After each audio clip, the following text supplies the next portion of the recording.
Bueno, buenas noches. Vamos a comenzar con la clase del 24 de junio, pero primero vamos a esperar un par de minutitos a que se nos conecten los compañeros, así que hasta mientras pueden estar poniendo su nombre en el chat grupal y comenzamos en 2 minutitos.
Bueno, entonces vámonos remitiendo a lo que estábamos avanzando, ¿no?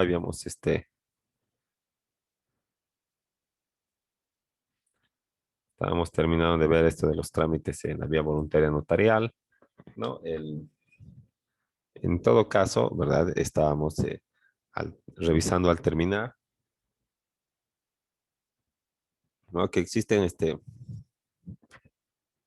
dos, eh, dos tipos o trámites en la vía voluntaria notarial que corresponden a dos materias que antes eran procesos del juzgado, ¿verdad? Están los que en materia civil, que están detallados en el artículo 92 de la ley 483, ¿verdad? Que son más que nada acciones posesorias, ¿verdad? O digamos, eh, de, de confirmación sobre un derecho propietario ya existente, ¿no? Por ejemplo, tenemos la retención o la recuperación de la posesión de bienes inmuebles. Antes esto se llamaba proceso interdicto de recobrar la posesión, proceso interdicto de retener la posesión.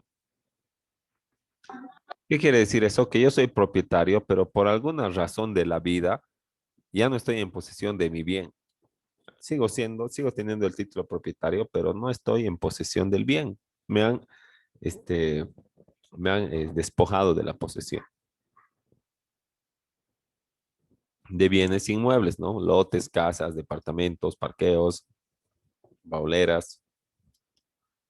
Entonces, en la vía sucesoria voy a eh, retener o recuperar la posesión, ¿no? La voy a retener cuando yo tenga el derecho propietario, esté en posesión, pero existe una tercera persona que por algún motivo también quiera la posesión del bien porque cree que tiene un título, ¿verdad? Que es igual idóneo. Y se recupera la posesión cuando ya me la han quitado, pues, ¿no? Ahora está el deslinde y el amojonamiento, que es delimitar tu lote, ¿no?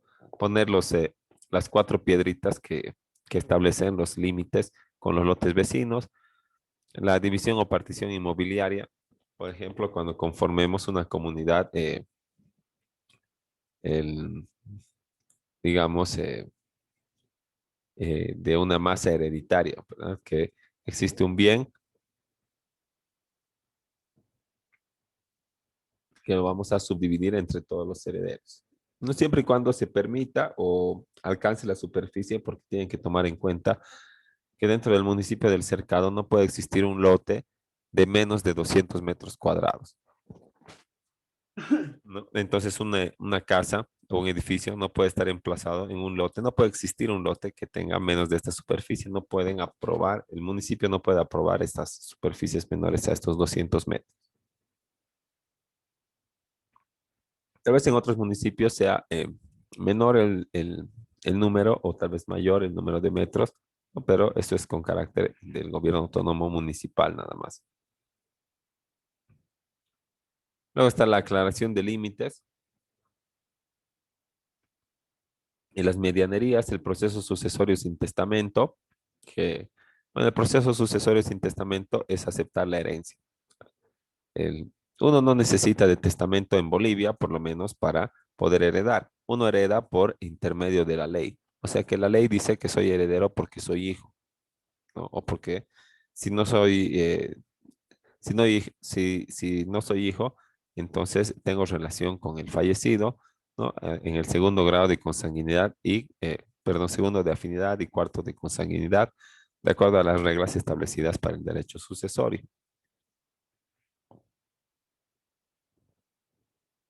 No, pero todavía puedo hacer un testamento que también es un trámite en la vía judicial, ¿verdad? Pero mientras el, la sucesión llamada por ley abarque el 100% de todos los bienes del fallecido, mediante el testamento o mediante la facción del testamento solo puede disponerse de un 20% de toda esta masa hereditaria. Y el restante 80% va a ser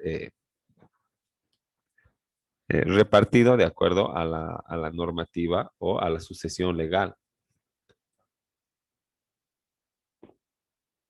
No, pero algunos dirán, ¿y qué pasa si, bueno, no conozco, ¿verdad? La limitación del 20% y hago un testamento cerrado en el que le meto nomás, pues, el 100% de mis bienes a la disposición testamentaria, ¿no? En ese caso, del testamento cerrado, va a abrir en el momento, el notario de fe pública va a dar lectura y va a cumplir la voluntad solamente hasta llegar al 20% de la masa hereditaria y el restante 80% igualmente se va a, a repartir de acuerdo a la sucesión legal,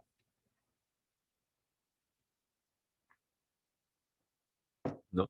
Entonces podemos también para complementar esto que decir que el, esta herencia que yo acepto, ¿verdad? Sin testamento, puede ser a título universal o puede ser con beneficio de inventario. No se olviden que el patrimonio, como han seguramente avanzado en Civil 1 o en Civil 2, ¿no? El patrimonio de una persona abarca siempre tanto los activos como los pasivos, o sea, los bienes y valores y todo aquello susceptible de valor que esté inscrito a mi nombre o de los cuales yo sea propietario. Y también componen mi patrimonio mis deudas,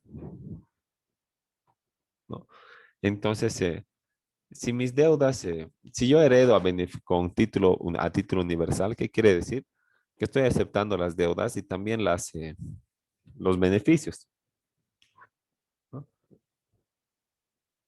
Y si, y si las deudas sobrepasan el monto de lo que he heredado del patrimonio activo, Entonces voy a tener que empezar a disponer de mi patrimonio para pagar esa deuda que he heredado. Pero puedo heredar con beneficio de inventario, ¿verdad? Si sospecho que hay deudas y otras cosas, entonces hago constar que eh, estoy heredando con beneficio de inventario en el, en el protocolo notarial. Y eso quiere decir que me voy a hacer cargo de las deudas solamente hasta el monto en que yo estoy recibiendo de herencia y no se va a afectar mi patrimonio,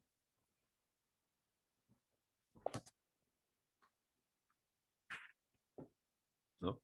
Entonces, eso es, digamos, un dato a tener siempre presente para el momento de realizar esto de los procesos sucesorios sin testamento.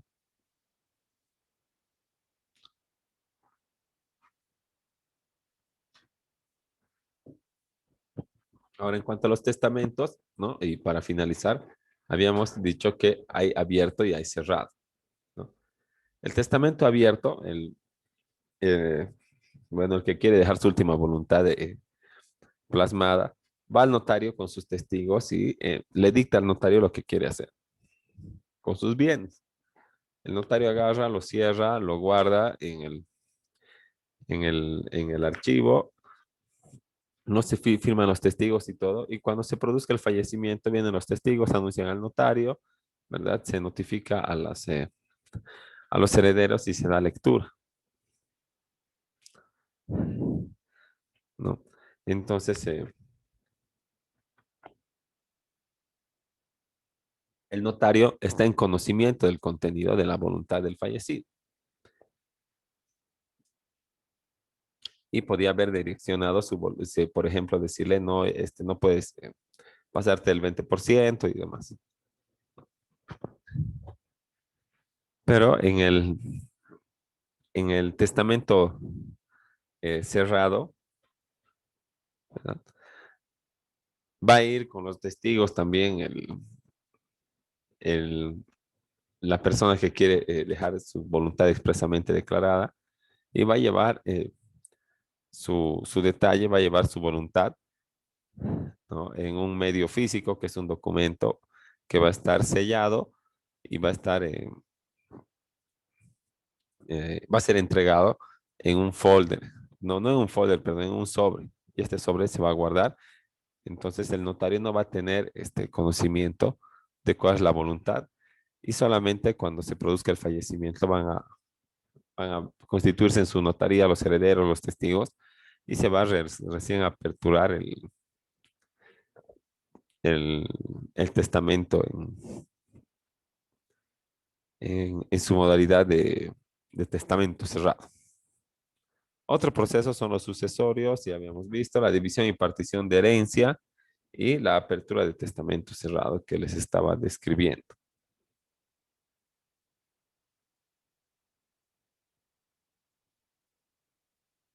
¿no? Ahora, también existen trámites en la vía familiar, ¿no? Aparte de los trámites que estábamos viendo que corresponden a la vía civil. ¿No? Uno de los trámites es el permiso de viaje de menores al exterior, solicitado por ambos padres.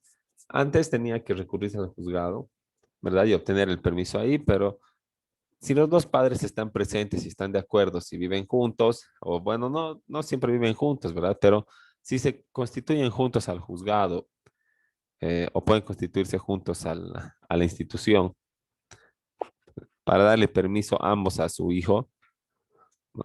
Entonces se está, eh, se está judicializando un trámite que es meramente administrativo, pues, ¿no? Y solamente cuando haya posibilidad de controversia debería resolverse por un juez. Así están los dos padres, ¿dónde está la controversia si los dos van a firmar? No, tal vez va a viajar con mi mamá o con su abuela, el nieto, porque le quiere llevar a Disneylandia, ¿verdad? Y como yo nunca le voy a poder llevar, le voy a decir a mi esposa y le vamos o a su mamá en caso de que ya no sea mi esposa, ¿no? y no creo que se niegue, así que vamos a ir ambos, vamos a firmar el permiso. Para eso no necesitamos molestar al juez o al aparato jurisdiccional. Nos vamos en la vía administrativa directo al notario, ¿no? Con fotos del menor, ambos padres a firmar y luego a recabar el poder perdón, el permiso de la notaría y habilitado para viajar. Y cuando no haya como un acuerdo, o perdón, cuando no sea solicitado por ambos padres, porque o no le da la gana, o no sabes dónde vive, u otro factor, ¿no? Entonces sí tienes que recurrir al juzgado, pues, ¿no? Ofrecer dos testigos y todo, ¿no? Pero no es que no se pueda, sino que hay que recurrir a otra vía que es la llamada por ley, en este caso sería el juzgado, ¿no? Entonces sí, el otro trámite es obviamente el, el divorcio de mutuo acuerdo, ¿no? Ahora el,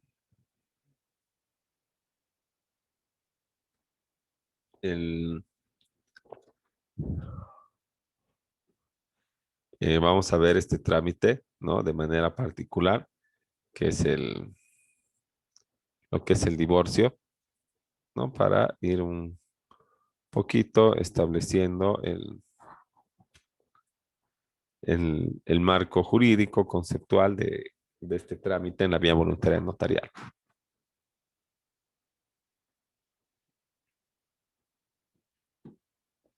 ¿no? Entonces vamos eh, revisando el mismo, ¿no? El, eh,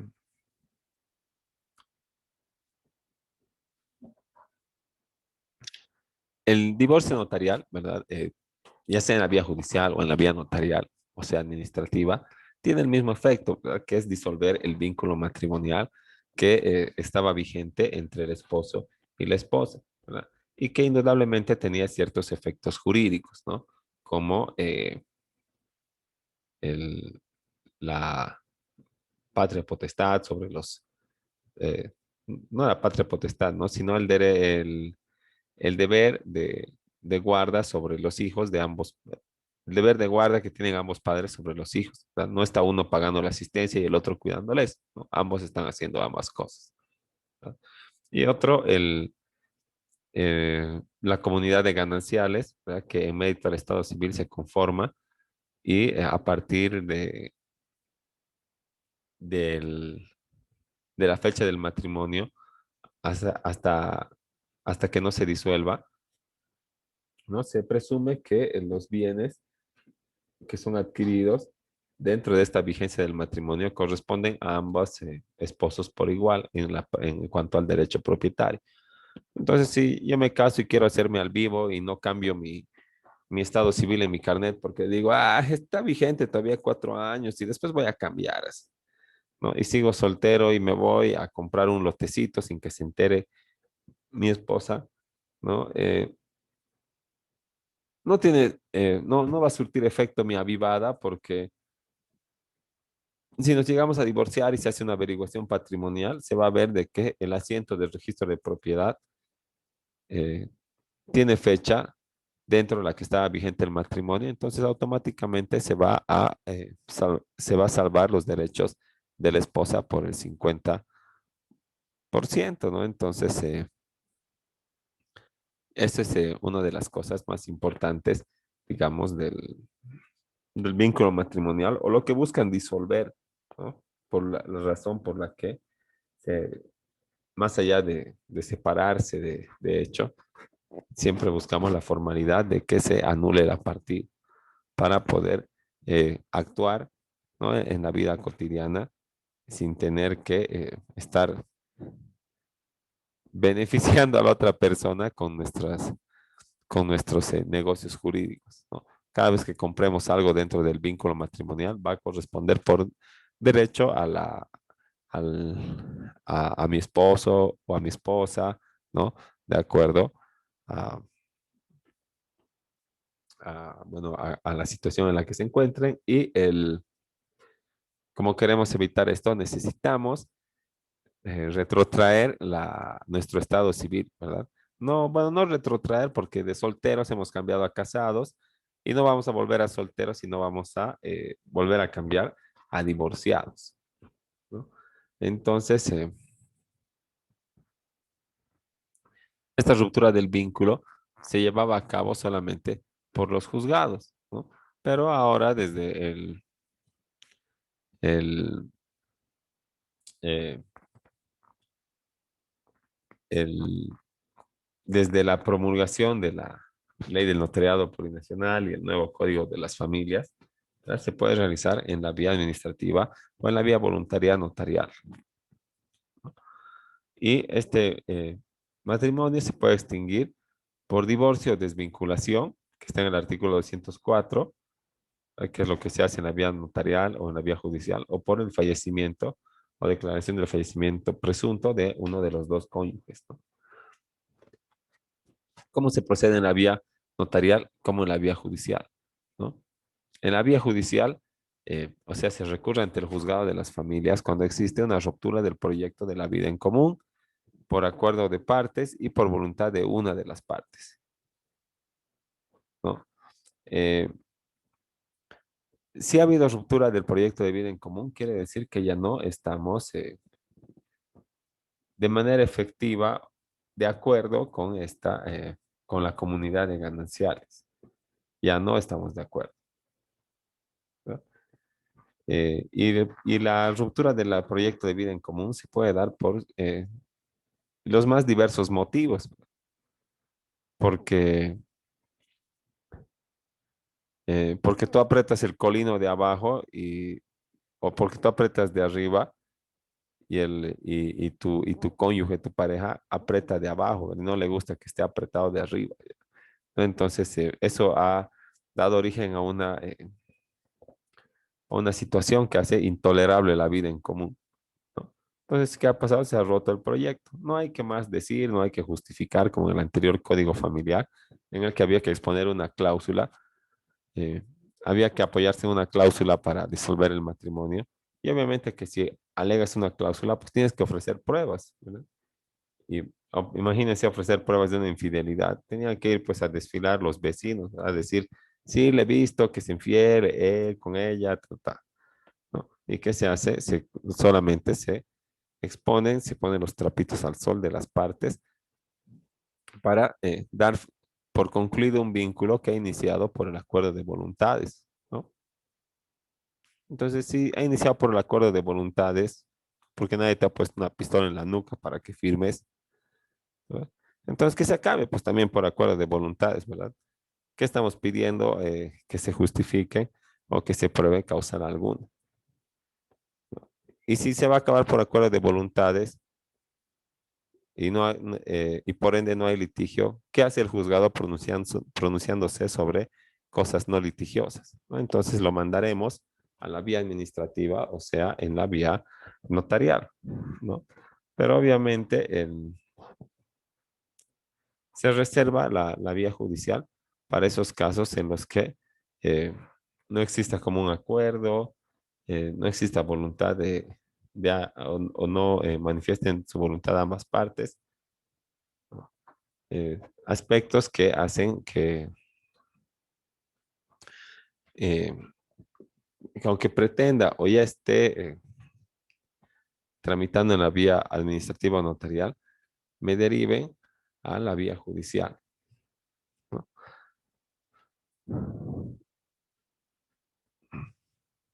Ahora,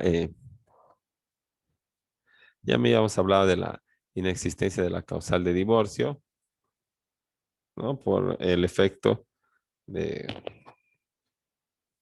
de la, por el motivo de la exposición de las cláusulas y que va en contra del derecho a la intimidad de las personas que tienen que exponerse en el juzgado solamente para conseguir un pronunciamiento sobre algo que ha iniciado de manera voluntaria, ¿no? Entonces, así visto para el divorcio, ¿no? con el efecto que tiene principal de concluir la comunidad de gananciales, ¿verdad? Esta nulidad que plantea el juez en la sentencia o que se da por intermedio de la escritura pública en la vía notarial, no es que anula o hace que se pierda la partida de matrimonio, ¿no? Sino que lo que hace es que solamente, eh, bueno, no puede retrotraer la condición, sino que solamente va a eh, inscribirse la anulación en el libro correspondiente. Y cuando tú tramites, no vas a tramitar un certificado de divorcio porque no existe, ¿verdad? No vas a tramitar un certificado de soltero porque ya has perdido esa condición. ¿Qué vas a tramitar? Un certificado de matrimonio, pero en el reverso va a decir en letras chiquititas, así, anulado por sentencia o por escritura pública, número tanto. Y ese es tu aval de que estás habilitado para eh, volver a casarte, ¿no? Entonces, este, este trámite, ¿verdad? O esta anulación de la partida se consigue, ¿no? Como hemos visto, por dos vías y vamos a ver la vía voluntaria notarial en este caso y cómo se inicia, cómo se solicita ante el juez este servicio, o perdón, ante el notario este servicio, ¿no?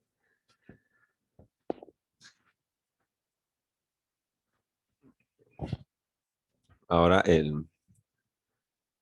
en cumplimiento siempre al principio de rogación, ¿verdad? No olvidemos eso de los principios de la función notarial, del ejercicio de la función notarial. En mérito a este principio de rogación, las partes tienen que solicitar el servicio, ¿no? Entonces, no es la excepción estos trámites en la vía voluntaria notarial y este cumplimiento del principio de rogación se lo, eh, se lo, eh, se lo ejecuta o se, se observan todos sus requisitos, todas sus prerrogativas, ¿no? Y al divorciarse o al querer divorciarse de mutuo acuerdo, tenemos que acompañar una petición escrita, ya sea una carta, ya sea una nota, ya sea un memorial, no señala cuál en específico, pero para el inicio del trámite necesitamos esta solicitud escrita, ¿no? No es suficiente solamente que se presenten las partes y que digan, sí, queremos divorciarnos, porque la norma nos establece este requisito. Y en esta petición vamos a adjuntar el certificado de matrimonio original, el de no propiedad a nivel nacional emitido por derechos reales, el certificado emitido por el CERESI de la inexistencia de hijos, ¿no? Porque son requisitos para tramitar por la vía voluntaria notarial, ¿no? No tiene que haber hijos, no tiene que haber bienes en gananciales y no tiene que haber un proceso de divorcio en la vía judicial que se esté tramitando. Solo puedo hacer una vía, no ambas de manera paralela, ¿no? Entonces, tal vez estos certificados tendríamos que aumentar un certificado de tránsito, porque también puede haber autos o motos, y también debería haber alguna certificación de la ASFI, porque el, los valores, perdón, por ejemplo, las cuentas corrientes, las cuentas de ahorro con algún saldo, también son pertenecientes, son bienes generados, son valores generados dentro de la comunidad de gananciales y que son susceptibles eh, de división y partición. Entonces, vamos a quedar ahí en la parte del inicio de los requisitos, los puntos generales del inicio del trámite y en 5 o 10 minutitos les comparto el enlace para concluir con este tema y en todo caso hacer nuestra carta de solicitud de trámite, siempre y cuando nos alcance el tiempo, ¿no? Eh, entonces, nada, nos vemos en 5 minutitos y les comparto el enlace. Ok, hasta luego. Hasta luego, doctor.